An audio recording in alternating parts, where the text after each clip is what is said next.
Preludios de la Dragonlance 4. La misión de Riverwind.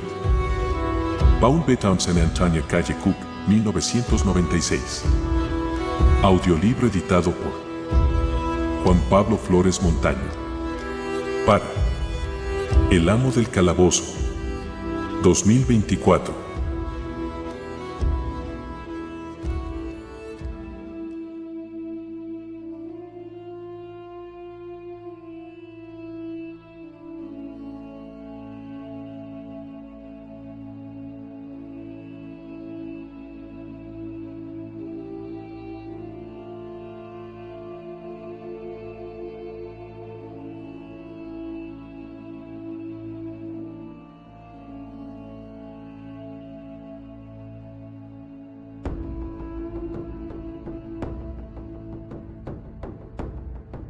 Quinta parte.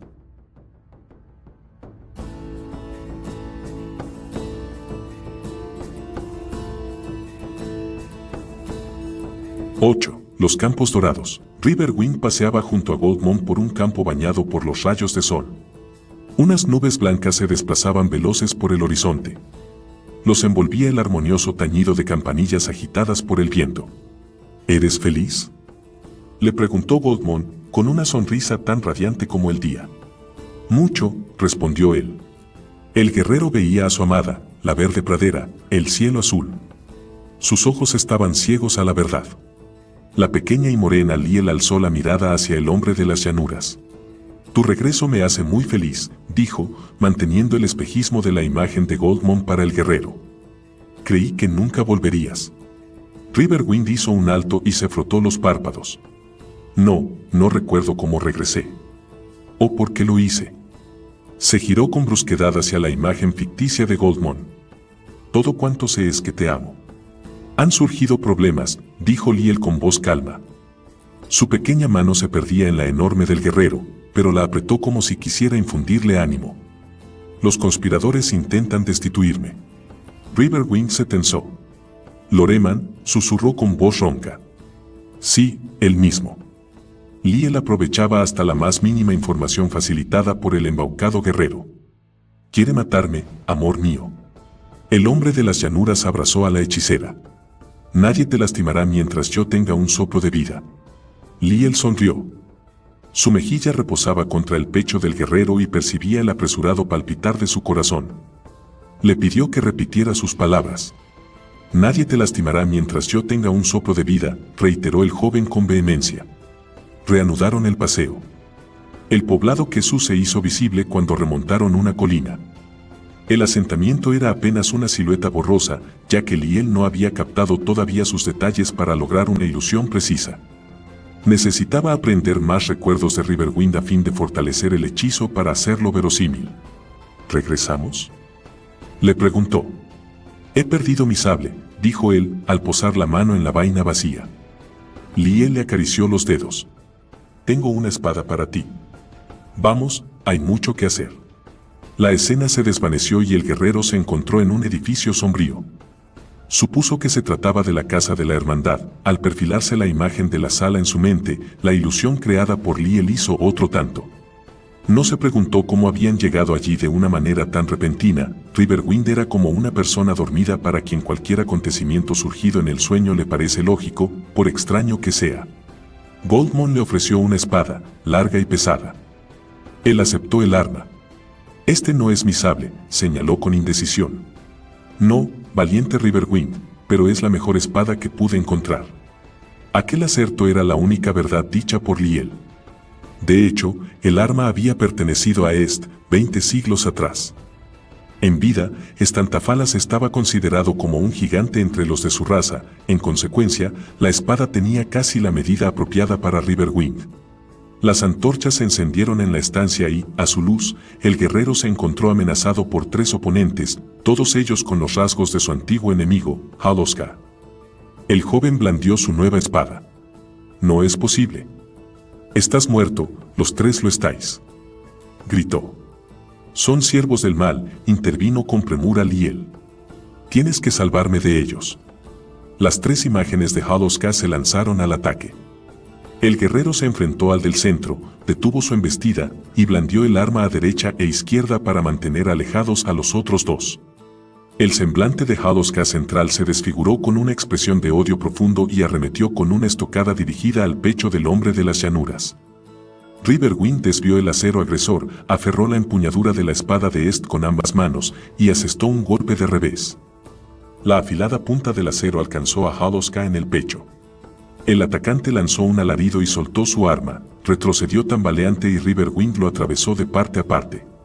El enemigo situado a su izquierda fue el siguiente en atacar. Al hombre de las llanuras le pareció que Haloska era ahora más bajo de lo que él recordaba. No era el momento para reflexiones, ya que su oponente había aprovechado su pasajero descuido para atacar y le había hecho un corte en la mejilla por el que empezó a sangrar. Por si fuera poco, el sudor le había entrado en los ojos y le molestaba el escozor. La talla de este segundo Haloska se redujo aún más y ahora tenía unas orejas puntiagudas. Riverwind estaba confuso, aturdido. Este no era su enemigo muerto de queso. Con todo, prosiguió la lucha, impelido por una fuerza irresistible que lo obligó a cargar contra el hombre pequeño y derribarlo del empellón. El guerrero blandió la afilada espada sobre su cabeza, el caído levantó las manos vacías en una muda súplica de perdón. Riverwind apartó el arma. «Mátalo», gritó Goldmon. Él me habría asesinado si hubiese tenido la ocasión. El guerrero la miró de hito en hito. Goldmon era voluntariosa y poseía un carácter fuerte, mas también sabía lo que era la gracia del perdón y era magnánima. Su amada jamás le habría pedido tal cosa. Por un breve instante, Goldmon, al igual que Haloska, se le antojó más baja de lo que recordaba. Enseguida, sin embargo, volvió a ser la misma mujer maravillosa de siempre. Un halo dorado la rodeaba y el áureo fulgor se extendió hasta él y lo rozó. Los escrúpulos que le impedían matar a un hombre indefenso se desvanecieron. Goldmon no le pediría que hiciese algo que no fuese justo. Si para salvarla tenía que matar, lo haría. El tercer Haloska, al ver morir al segundo, mostró escaso entusiasmo por la lucha. Su espada se cruzó solo 2 veces con la de Riverwind antes de dejarla caer y huir. El guerrero, que jadeaba por el esfuerzo, preguntó a Goldmon si debía perseguir al huido Haloska para acabar con él. «No. Ya no es peligroso», respondió ella con frialdad, en tanto examinaba la sala ensangrentada. «Lo has hecho muy bien. Serás un excelente paladín». «¿Cómo?» «Olvídalo. Retírate ahora y descansa. Más tarde encontraremos a los conjurados y los exterminaremos. Habrás de ser fuerte e inclemente, mi valeroso Riverwind. Solo así, estaré a salvo». Él se acercó a la mujer e intentó cogerla de la mano. Sus dedos estaban manchados de sangre y ella rehusó tocarlos. Riverwind asumió una expresión preocupada al mirarse las manos, no deseaba mancillar la blanca piel de su amada. «Discúlpame», susurró. «No tiene importancia», respondió Liel, aunque dirigió una mirada de desagrado a los dedos del hombre, todavía tendidos hacia ella. «Me reuniré contigo más tarde. Ve y descansa». Con la espada de esta aún aferrada, Riverwind se alejó sin rumbo fijo, sumido en un profundo aturdimiento. Cruzó una especie de cortinajes dorados y vislumbró un diván de piedra. En la casa de la hermandad no había semejantes cortinas doradas ni divanes, pero aún así no se cuestionó la incongruencia de la ilusión que vivía. La espada resbaló de entre sus dedos, exhausto, se tumbó en el diván. Liel examinó una vez más la escena ofrecida en la cámara de la chimenea del palacio. Una expresión de satisfacción se plasmó en su semblante. Riverwind se había enfrentado y vencido a 3 de sus mejores guardias personales. El espejismo ilusorio precisaba unos ligeros toques que lo mejoraran. Cuando llegara el momento en que luchara contra la chusma dirigida por Morse, el guerrero tendría que ser tan efectivo e implacable como una guadaña. «Lucha bien, ¿no es cierto?» Liel salió de su ensimismamiento y vio aparecer a Karn entre las estatuas de los héroes muertos de Est. «¿Qué haces ahí medio escondido? Sal de inmediato». El oficial obedeció al punto. «El gigante es justo el arma que necesitas para aplastar a Morse». «Yo no era lo bastante bueno para ese cometido», dijo, con un dejo de amargura. La elfa volvió la mirada hacia los cortinajes dorados. «Sí, será perfecto para mis propósitos», susurró. Karn se acercó al primer soldado estita, muerto a manos de Riverwind. «Gen. Un buen espadachín. ¿Era preciso que los matara el gigante?, inquirió en voz baja. Esto no es un juego, Karn. El oficial llegó junto al cadáver del segundo soldado. Mesk. Fuimos compañeros, hicimos las prácticas de entrenamiento al mismo tiempo. La soberana se frotó las manos, esbeltas y blancas. Deja de comportarte como un chiquillo, dijo, con sucinta elegancia. Tenía que probar la efectividad del espejismo que creé para Riverwind. Y lo hice. Los hombros de Karn se hundieron como si soportara un peso desmesurado. ¿Cuál es pues el siguiente paso, Alteza? Cuando el bárbaro despierte, quiero que reúnas a 2 legiones del host. Las conducirás fuera de Bartom y registraréis la caverna hasta dar con el escondrijo de Morse. Liel arregló los pliegues de su túnica dorada y se cubrió el oscuro cabello con la capucha. Oh, y encuentra al soldado que huyó hace un momento. ¿Cómo se llama? Prem. Se llama Prem. Sí. Encuentra a Prem y arréstalo. No quiero tener cobardes a mi servicio. ¿Queda claro? Sí, Alteza. Liel abandonó la sala. Karn la siguió con la mirada.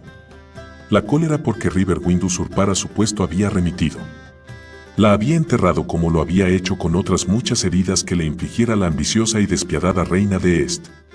Liel se limitaba a utilizar al forastero para alcanzar la meta que perseguían. Una vez que lo hubiesen logrado, el bárbaro ya no le sería de utilidad y se desharían de él. No era más que un instrumento a su servicio. Él, Karn, seguía siendo el comandante del host. El hijo de Liel. Su paladín elegido. Bells obtuvo permiso de Morse para mostrar a Cazamoscas la colección de objetos traídos de la superficie para el pueblo del cielo azul. El hechicero creía que entre tanto desperdicio algunas cosas podrían ser aprovechables para utilizarlas en contra de Liel. Esperaba que Cazamoscas revisara los montones de basura e identificase artefactos de lucha del mundo vacío. El viejo adivino y Bells subieron por una antigua escalera en la que se apilaban piedras desprendidas y que los condujo hasta una hendidura abierta en la pared de la caverna. La grieta era apenas perceptible, los salientes de roca se habían machacado de tal manera que proyectaban sombras sobre la abertura. Bells se introdujo a través del orificio e indicó con un gesto a Cazamoscas que lo siguiera. Accedieron a una cámara cuadrada, tallada en la roca. A lo largo de los muros se habían abierto unos nichos en los que reposaban más globos azules. El anciano posó con delicadeza la mano sobre uno de ellos, el fulgor azulado encerrado en el interior titiló y se removió de un lado a otro. Una profunda tristeza hizo presa en el viejo adivino. Esta débil lucecilla había sido una vez un estita, un ser en el que alentaba el sagrado soplo de la vida. Se preguntó si habría sido varón o hembra, amable, bueno, perezoso, hogareño. ¿Viviría todavía enclaustrado en esta esfera? ¿Ansiaría la libertad o el descanso de la muerte? Vamos, lo urgió Bells. Cazamoscas apartó la mano del globo. Al fondo de la cámara estaban apilados infinidad de objetos variopintos. El anciano descubrió un arsenal de arcos largos con unos pedazos restantes de cuerda. Esto podría ser muy útil, dijo, señalando los arcos. Si disponéis de cuerdas y flechas que disparar. ¿Qué son flechas?, inquirió Bells. Cazamoscas parpadeó. A continuación explicó al elfo, acompañando las palabras con mucha gesticulación, las diferentes piezas y la práctica del tiro con arco. El hechicero estaba sorprendido. En las crónicas antiguas se relataba que los guerreros podían matar a los enemigos a 200 pasos de distancia, pero siempre imaginé que se arrojaban lanzas o dagas los unos a los otros. Tomó uno de los arcos, hecho con madera de tejo curada. ¿Cómo podemos hacer cuerdas para estos instrumentos?, preguntó después. Bien, yo no soy arquero, pero he visto a los hombres tejer las cuerdas de arco con un bramante fuerte que posteriormente frotaban con cera de abeja. ¿Bramante? ¿Cera de abeja? Cazamoscas se enjugó el sudor de la frente. Esto no iba a serle fácil. Bramante es una especie de cordel que se consigue cardando fibras como el algodón o el lino. Bells no comprendía una palabra de lo que le decía. Cazamoscas empujó con el pie la mercancía amontonada hasta dar con un rollo de cuerda y se lo mostró al elfo. El bramante es cuerda, pero más fino. ¿Serías capaz de hacer bramante con cuerda?, se interesó el hechicero. Sí, tal vez, aunque no soy un artesano. Un poco más allá encontraron unos cuantos carcajes repletos de flechas, aunque en la mayoría de ellas los penachos de plumas estaban podridos. Cazamoscas le entregó al hechicero las aljabas y reanudaron el recorrido entre los montones de mercancías del mundo exterior. La mayor parte no era más que desechos carentes de valor, zapatos y cinturones de cuero tan viejos que se habían acartonado y enroscado sobre sí mismos hasta formar unos prietos rollos. Una serie de herrumbrosas herramientas para trabajar madera que los escitas habían tomado por armas exóticas. ¿Qué es esto? Bells alzó un objeto de aspecto ominoso. Un berbiquí con barrena. Abre agujeros, sí. ¡Puaj! ¡Qué espantoso! En la madera, Bells, solo en la madera, aseguró el anciano. Llegaron a una enorme selección de tarros y ollas. Cazamoscas se acuclilló y levantó una tapa tras otra. Especias. Frutos secos, algunos enmohecidos. Botones de madera. Por lo que veo, tus exploradores han debido de acechar y escamotear las mercancías de todos los viajeros de Ansalon para llegar a reunir esta variedad, susurró el adivino, que no salía de su asombro. Tienen órdenes estrictas. No apropiarse jamás de objetos muy grandes y de aquellas cosas consideradas muy valiosas allá arriba. En esta hay oro y gemas de sobra. El anciano encontró un tarro lleno de castañas. Se habían secado y las cáscaras estaban rajadas. Peló una y la probó. Le supo tan bien que tomó un puñado y se las comió mientras revisaba tarros y ollas. Dime, Bells, ¿quién es Diane? Parece existir una estrecha relación entre ella y Morse. Solo es una cavadora, uno de los muchos niños estériles. Es muy experta en merodear por los túneles y escamotear pequeños objetos. En cuanto se refiere al afecto que le profesa Morse, tengo entendido que se conocen hace mucho tiempo. Corre el rumor de que fue Diane quien lo encontró después de que lo dejaran ciego y lo expulsaran de Barton.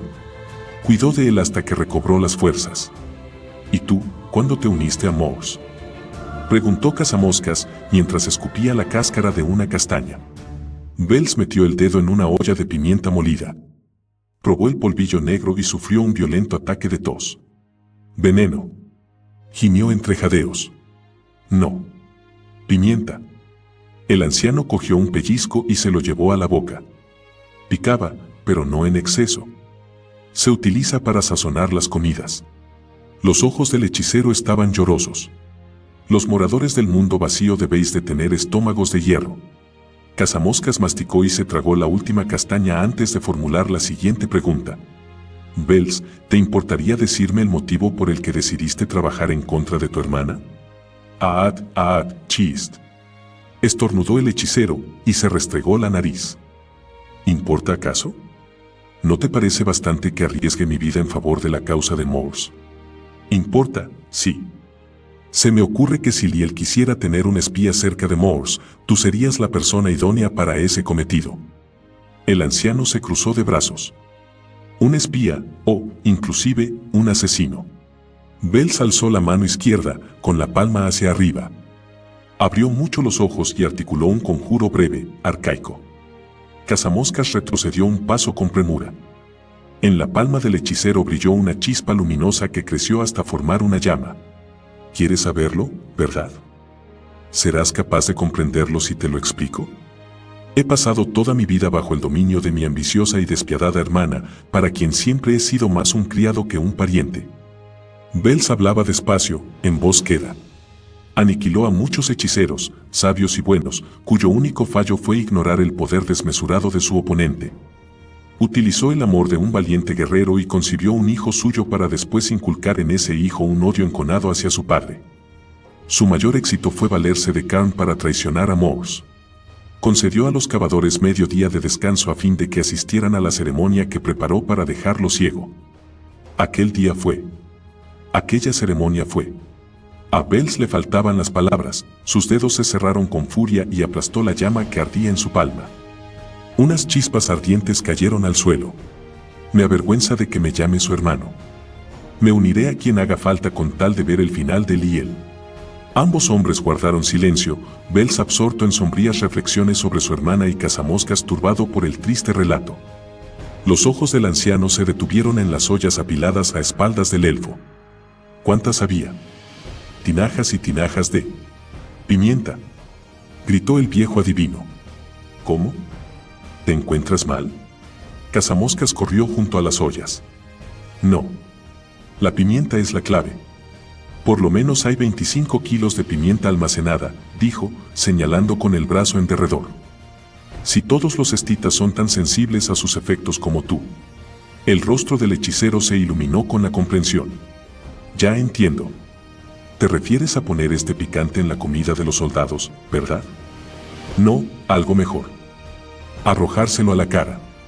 Estarán tan ocupados estornudando y lloriqueando que el pueblo del cielo azul tendrá oportunidad de desarmarlos con facilidad.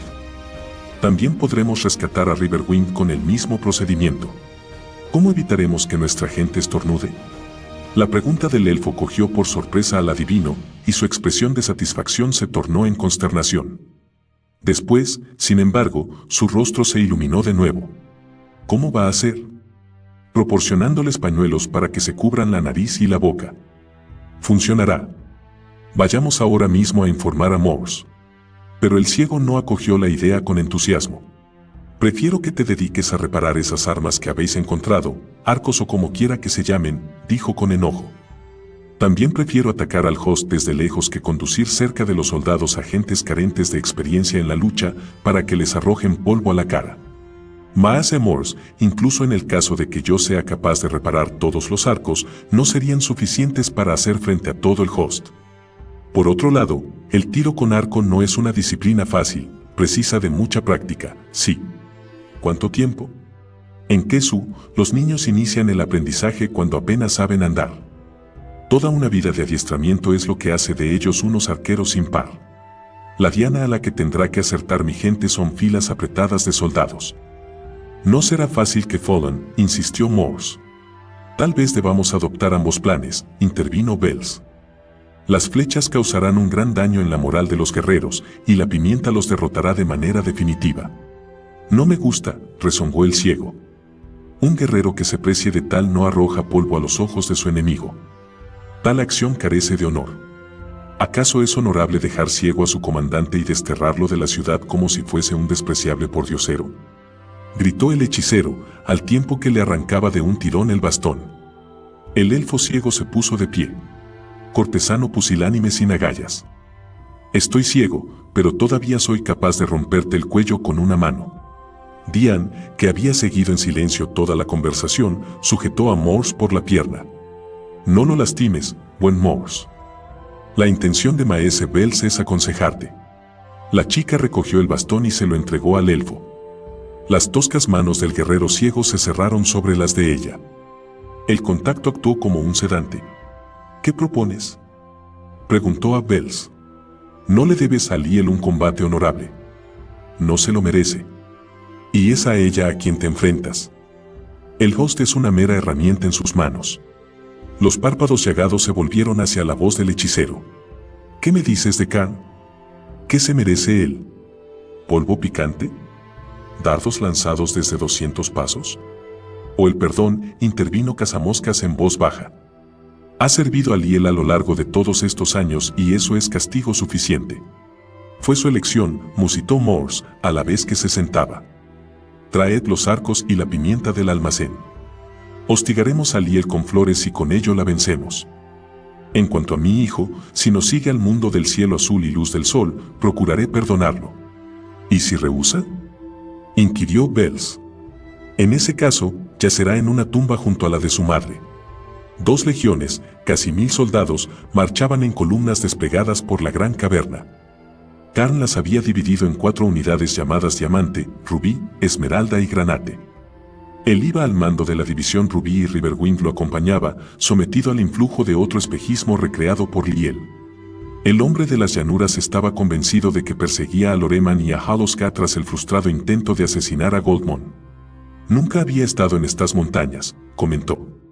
Cruzaban un extenso trigal, las espigas crecían altas pero muy esparcidas. El viento no era habitual en Est, aunque sí soplaba una ligera brisa y los remolinos agitaban la raquítica cosecha. Esos miserables se ocultan hace años, dijo Karn, mirando con inquietud al hombre de las llanuras. Hablar con el hombre embrujado era como hacerlo con un sonámbulo. El elfo ignoraba lo que el forastero veía u oía en su estado actual. La vergüenza y la cólera bullían en lo más hondo de su corazón por tener que admitir el concurso de este necio y rudo grandullón. Karn estaba convencido de que él se bastaba para aplastar a los rebeldes, no necesitaba la ayuda de un gigante atontado por la magia. Riverwind sentía el soplo de la brisa y olía el omnipresente humo de las fundiciones. Con todo, sus ojos contemplaban las llanuras de su país, acariciadas por los dorados rayos de sol. El corazón le latía de manera acelerada.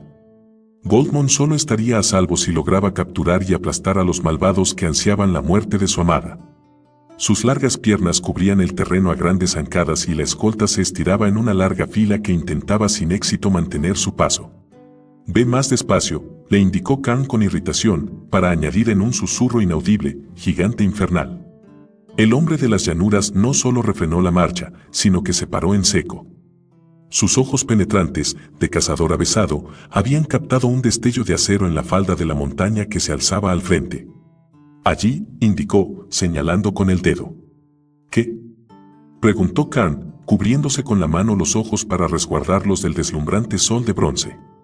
«Hay alguien allá arriba. Lleva una espada. Tienen que ser ellos». Riverwind sintió que el pulso se le aceleraba. Karn veía, no el espejismo de una montaña, sino el templo abandonado al que acudían en el pasado sus antepasados para rendir culto a los dioses. «Estás equivocado. Ya hemos explorado esa zona. Los cavadores estarán dispersos en pequeñas bandas repartidas por las grutas». «Están allí», insistió Riverwind, al tiempo que se ponía en marcha hacia la ladera de la montaña. «Espera. Detente. Yo doy las órdenes», gritó el elfo. El guerrero se frenó. Goldmon le había dicho que obedeciese a este tipo bajito. Karn se apresuró a reunirse con él. «Sigue mis instrucciones, no lo olvides», bramó con voz ronca. «Esa montaña está infestada de espíritus malignos. Nuestra presa no se refugiaría en semejante lugar. ¿Por qué no? Si yo quisiera esconderme, me dirigiría a un paraje donde se rumorea que hay fantasmas. Nadie se acercaría a un sitio embrujado». Varios soldados los habían alcanzado y escuchaban con interés. El razonamiento del gigante tenía sentido. Goldmon ordenó registrar los túneles del muro sur. Quiero decir, la cordillera. Es donde cabe la posibilidad de que se oculte el ejército de rebeldes. En efecto, aquellas habían sido las órdenes de Goldmon. Por otro lado, se dijo Karn, ningún escita se atrevería a esconderse en el viejo templo. Riverwind no avanzó hacia las ruinas, bien que tampoco retrocedió. El resto de la división Rubí se reunió con el grupo e hizo un alto tras el hombre de las llanuras. «El enemigo está allí», insistió, a la par que alzaba el largo brazo y señalaba al templo distante. Karn estaba harto de la arrogancia del extranjero. «Formada en columna de marcha», bramó. Maldijo e insultó a los soldados escitas hasta que estos formaron en dos columnas paralelas. «Quedaos ahí hasta nueva orden». Se volvió hacia Riverwind. «Obedecerás cuanto yo ordene, ¿comprendido? Su Alteza, Goldmon espera que sigas mis instrucciones». «Sí, comandante». El guerrero bajó la mirada hacia el elfo. La división Rubí reanudó la marcha en dirección al muro sur. Riverwind caminaba despacio junto a las columnas de soldados, con los ojos prendidos en el templo abandonado que para él era una montaña. Había percibido el centelleo de acero en la ladera. No le cabía duda alguna. 9. Desaparece la división Diamante. Karn, Riverwind y la división Rubí alcanzaron el muro sur varias horas más tarde. Como el comandante había adelantado, la pared era una colmena de agujeros y túneles, muchos de los cuales habían sido cavados en la piedra caliza por los primeros escitas a fin de utilizarlos como viviendas. Los soldados los recorrieron en grupos de 2 y 3 hombres y buscaron en las basuras amontonadas en las bocas de las cuevas algún indicio que denunciara señales de ocupación reciente, mas no encontraron ninguno. «Cabe la posibilidad de que se encuentren en la zona interior de la pared», musitó Karn. Uno de sus subordinados manifestó con timidez que no parecía muy probable. «Oh, ¿por qué no?». El escita, sucio y cubierto de polvo, se removió inquieto antes de responder. «El agua se filtra por las paredes, comandante. En la mayor parte de las cuevas hay charcos de más de 30 centímetros en la parte trasera. Todo cuanto queda dentro es barro y fragmentos de recipientes de barro. Karn tomó asiento en un peñasco. Bien, seguid buscando. Esa escoria es capaz de esconderse en el lugar más inverosímil. El agotado soldado saludó y regresó junto a sus compañeros para reanudar la batida. ¿Vamos también nosotros?, preguntó Riverwind. No, quiero evitar que te quedes atascado en algún punto angosto, replicó el elfo con gesto ausente. Esos agujeros no se hicieron para un gigante. A lo largo de todo el día, Karn recibió mensajes que Liel le enviaba desde la ciudad. Del mismo modo, se despacharon comunicados de las otras divisiones que informaban que habían alcanzado su destino. En tanto sus tropas registraban las cuevas del muro sur, los mensajeros de la División Esmeralda y de la División Granate llegaron desde las zonas asignadas con el informe de que no habían encontrado señales de los rebeldes del cielo azul. Karn se rascó la enteca mejilla y sopesó el siguiente paso a dar. El gran despliegue organizado por la reina había dado escasos frutos hasta el momento. Si la División Diamante no halla señales del enemigo en los plantíos, regresaremos a Bartón. Su Alteza habrá de recurrir una vez más a su arte para encontrar el rastro. Aguardaron la llegada del mensajero de los diamantes, mas fue en vano. Riverwind estaba de pie, apartado del resto, con la mente atrapada en las visiones que la reina conjuraba para él. Liel aprovechaba todos los sentimientos generados por el guerrero, su amor por Goldmon, su temor y desconfianza por Loreman y a Rockthorn, su culpabilidad por alegrarse de haber matado a Haloskar. La mente del hombre de las llanuras bullía enfebrecida al revivir una y otra vez aquellos eventos. No obstante, externamente parecía calmado, incluso soñoliento. Liel había insistido en equiparlo con todas las partes de una armadura estita factibles de encajar con su tamaño. Llevaba protegidos los antebrazos y piernas con brazales y grebas, una gola le guarecía el cuello y se cubría la cabeza con un yelmo abierto. Era el yelmo del propio Est, si bien a Riverwind le quedaba tan ajustado como un segundo cráneo. El hombre de las llanuras ansiaba regresar junto a Goldmon. El peligro los rodeaba, Loreman y sus seguidores estaban armados, pero no con sables o arcos, sino con piedras. A los herejes se los lapidaba, herejes como él y su amada. Karn masticó con desgana un bizcocho seco en tanto observaba a sus tropas que retornaban paulatinamente al llano tras registrar hasta el último rincón del muro. Poco después, unos 250 soldados estaban sentados o tumbados por los alrededores sobre las piedras mohosas del suelo. A lo lejos se perfilaba Bartón, una azulada sombra difuminada por el flotante velo de humo. Karn escudriñó la silueta de la ciudad. ¿Debía dar orden de regresar? ¿Presentarse ante Liel con las manos vacías? Sin duda, la soberana no se mostraría muy complacida con un resultado negativo. Cabía la posibilidad de culpar al gigante por el fracaso. Una conmoción entre la tropa lo sacó de sus reflexiones, al igual que a Riverwind. Se aproximaban dos estitas que transportaban un cuerpo desmadejado, al cual tumbaron sobre un trozo de terreno cubierto con suave musgo. Karn se incorporó y se encaminó hacia el grupo. Riverwind fue tras él. ¿Qué ocurre? El hombre de las llanuras hablaba despacio, como si le costara trabajo pronunciar las palabras. «Apártate, obstruyes la luz», le dijo Karn con brusquedad. El comandante soltó la hebilla del casco del soldado y se lo quitó. El rostro del estita herido estaba enrojecido y abotargado, en especial los ojos y la nariz. Karn lo reconoció por el emblema del peto, pertenecía a la División Diamante. «¿Qué ha ocurrido?», preguntó al postrado estita. «Una emboscada», respondió a través de los labios inflamados. «Nuestro capitán, muerto». Una niebla asfixiante cayó sobre la compañía. Nos cegó. Los soldados se ahogaban y estornudaban. La división ha sido arrasada, concluyó entre jadeos. Karn, conmocionado, se sentó en el suelo. ¿Arrasada? ¿Arrasada? Aferró al herido por los hombros y lo zarandeó. ¿Arrasada?, gritó en la cara del elfo. «Mi comandante, mirad», chilló otro soldado, mientras señalaba la espalda del estita herido. La ligera armadura mostraba un agujero por el que el elfo sangraba con profusión, del orificio sobresalía el muñón astillado del objeto causante de la herida. «Por Nuestra Señora», juró Karn en un susurro. «¿Qué demonios es eso?». «Flecha». «Rota», dijo Riverwind. Los soldados lo miraron con expresión desconcertada. «¿Qué es, flecha?», preguntó por último Karn. Riverwind lo miró de hito en hito, perplejo, si bien le explicó con brevedad lo que era una flecha y cómo se disparaba. ¿Acaso disponen los rebeldes de semejantes armas?, inquirió uno de los hombres de Khan. Los otros cavilaron sobre la pregunta de su compañero y las consecuencias implícitas en ella.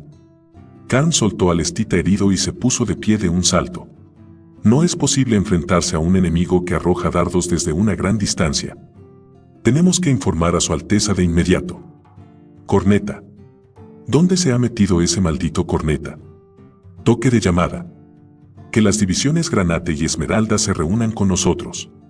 Un elfo joven y esbelto trepó a una peña y se llevó a los labios una corneta de bronce. Las notas agudas resonaron y levantaron eco por toda la vasta caverna.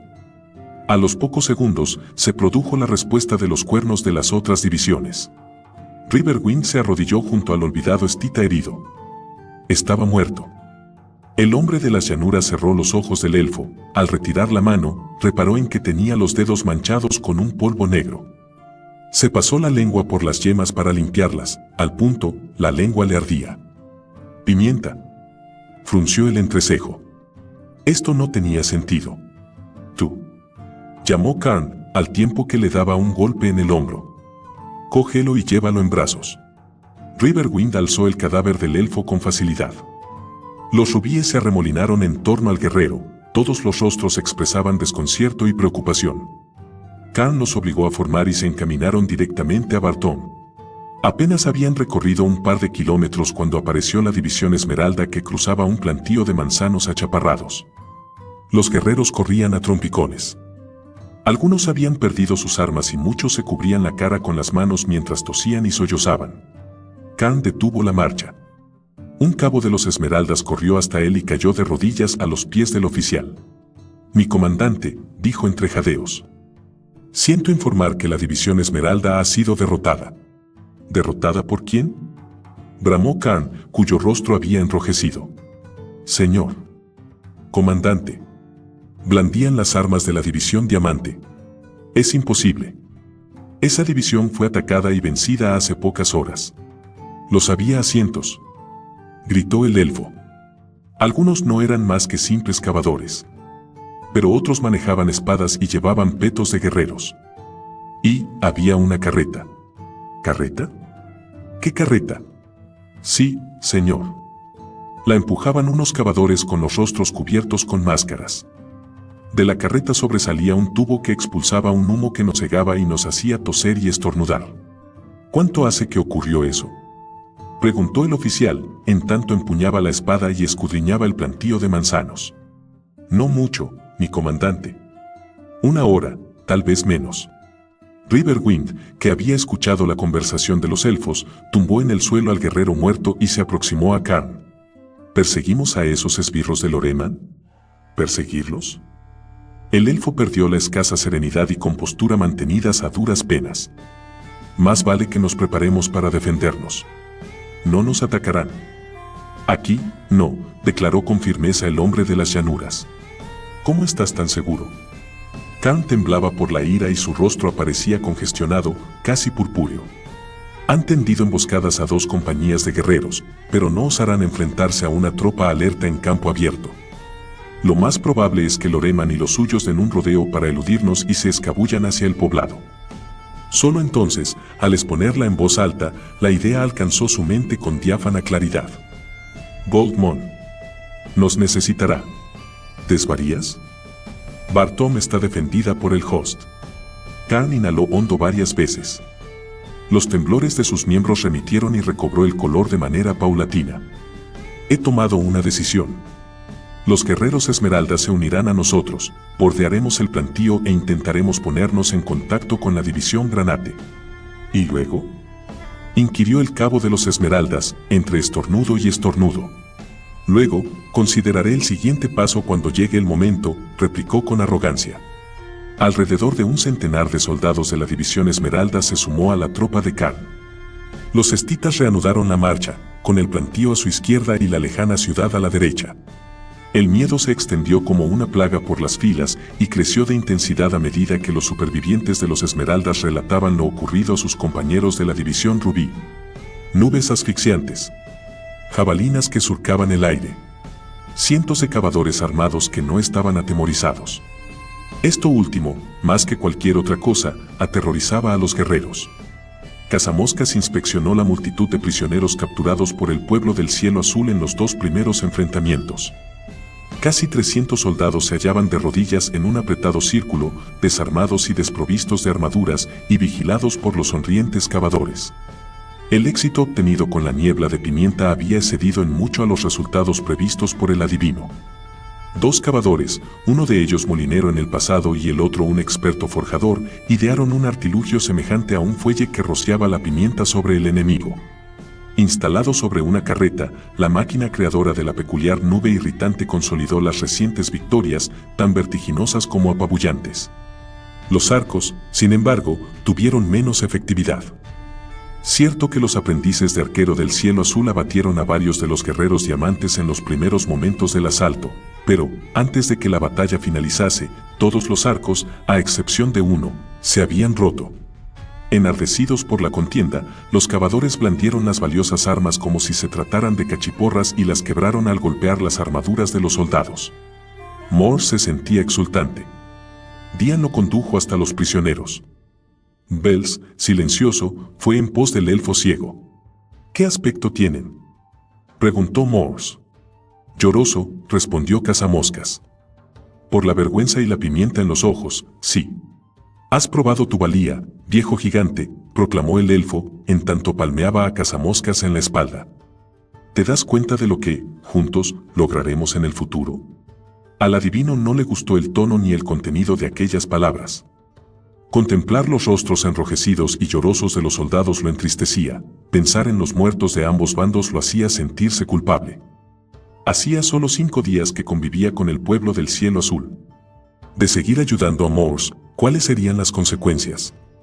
El recuerdo de Riverwind acudió a su mente y se preguntó dónde estaría su amigo y cuál sería su suerte.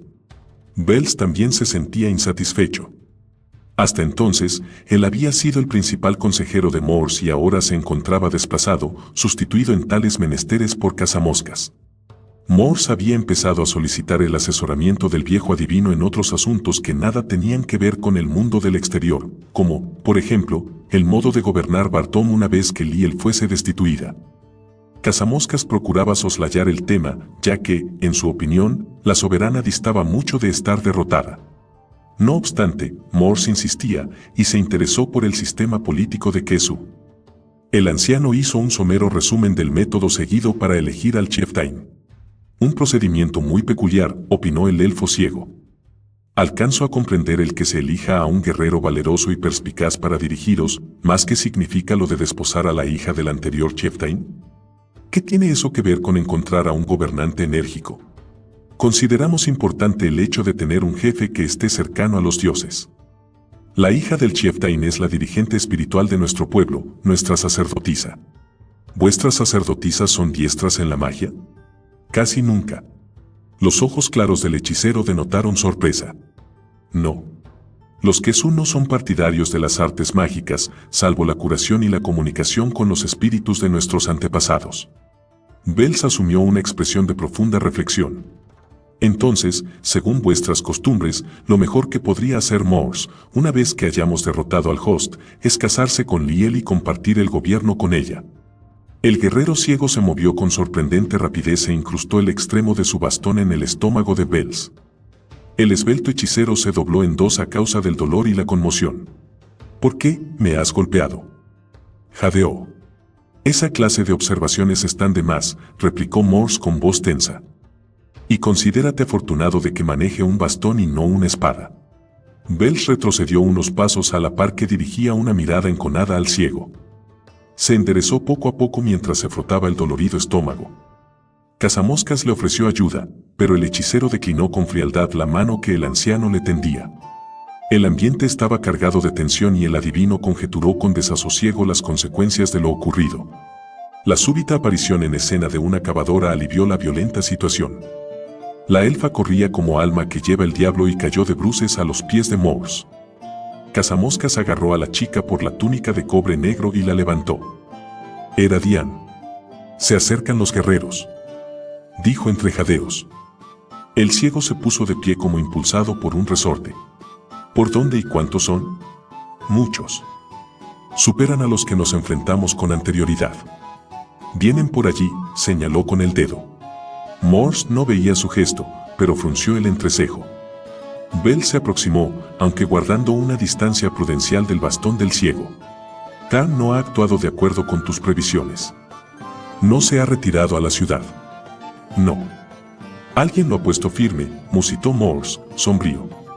El otro gigante lo acompaña, informó Diane. ¿Riverwind está con Khan?, inquirió Cazamoscas. La elfa miró al anciano y asintió en silencio. Él jamás ayudaría a Liel voluntariamente. Lo tienen sometido a un embrujo, insistió. El por qué está con ellos carece de importancia, replicó Morse con sequedad. Si lucha en favor de Liel, morirá como cualquier otro guerrero del host. No. No tengo tiempo para discutir, se avecina una batalla.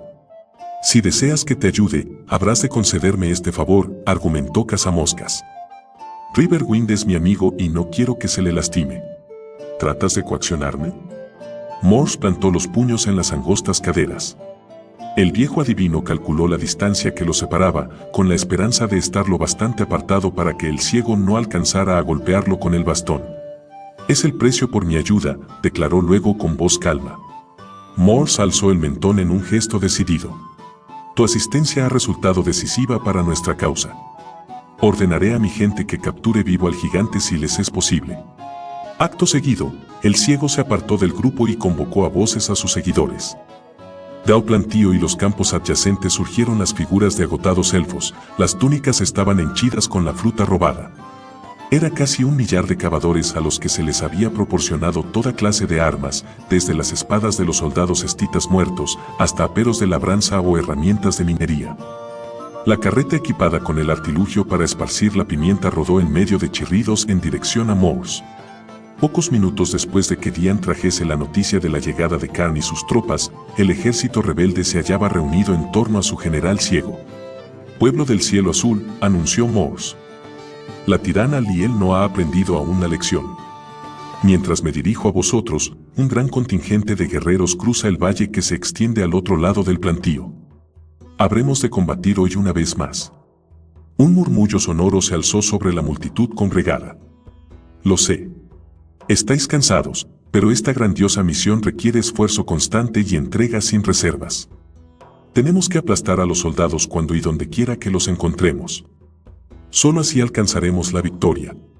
Bell se situó junto a Cazamoscas y a Diane. ¿Crees en la victoria final, anciano?, musitó, en un tono apenas audible. Más de lo que creí en principio, sí. Hemos derrotado a las fuerzas de Liel en 2 ocasiones. Grupos reducidos a los que superábamos con creces. Sorprendidos y asustados por armas que les eran desconocidas. Los que vienen, saben a lo que se enfrentan. Y tu amigo está con ellos. ¿Sigues creyendo ahora que tenemos la oportunidad de vencer? El anciano rodeó los hombros de Diane con su brazo y sostuvo la mirada de Bell sin vacilación. Los dioses decidirán nuestra suerte, sí. Como siempre lo han hecho. El hechicero apretó los labios y se dio media vuelta. Se alejó a zancadas entre los tocones esparcidos y poco después se había perdido de vista. ¿Qué le ocurre?, se preguntó Cazamoscas en voz alta. Está asustado, dijo Diane. Si su Alteza lo captura, su muerte será espantosa. El viejo adivino revolvió los cabellos cortos y enmarañados de la muchacha. ¿Y tú, tienes miedo?, le preguntó con cariño. Sí. Un estremecimiento sacudió su cuerpo menudo. Pero no por mí misma. Oh. ¿Temes por Morse, sí? El ejército del cielo azul rompió filas al concluir la arenga del general ciego. Los agotados cavadores se situaron en formación, listos para enfrentarse al enemigo tan pronto como apareciera tras el plantío. Diane se agachó y se escabulló del protector brazo del anciano. No solo por Morse, dijo en un susurro.